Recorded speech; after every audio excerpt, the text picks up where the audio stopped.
मित्रांनो, तुम्हाला एक धक्कादायक गोष्ट कळली का? भारत सरकारने जेव्हा नागरिकांना देशाबाहेर जायला सांगितलं तेव्हा कित्येक पाकिस्तानी महिला भारतात राहत होत्या, पण महत्वाची गोष्ट ही की त्यांचा जन्म भारतात झाला होता. त्यांनी लग्न पाकिस्तानी माणसाशी केलं होतं, भारतात पोळ जन्माला घातली आणि त्या महिला भारतात त्यांच्या माहेरी राहत आहेत. म्हणजे लग्न पाकिस्तान मधल्या नागरिकांशी करून त्या पाकिस्तान मध्ये राहत नाही, भारतात त्यांची मुलं मोठी करत आहेत. ती मुले मोठी झाल्यानंतर काय म्हणतात तर माझं रक्त पाकिस्तानी आहे, भारत माझा शत्रू आहे, आणि तेच परत भारतात राहून भारताविरोधात कारवाया करत आहेत. मित्रांनो, हे खूप मोठं कारस्थान आपल्या देशात चालू आहे. आपल्याच देशात राहून, आपल्याच देशाचं खाऊन, आपल्याच देशाविरोधात दहशतवादी तयार होत होते.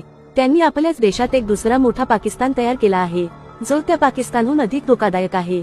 कारण शत्रू तुमच्या आजूबाजूला आहे ज्याची तुम्हाला कल्पना नाही. तो फक्त योग्य वेळेची वाट बघतोय, आणि याची माहिती आतापर्यंत भारत सरकारला लागली नव्हती. मित्रांनो, असंच जर चालू राहिलं तर अजून 3-4 भारताचे तुकडे करून त्यांना द्यावे लागतील. अवघड आहे सगळंच. मित्रांनो, शेअर करा आणि सतर्क रहा.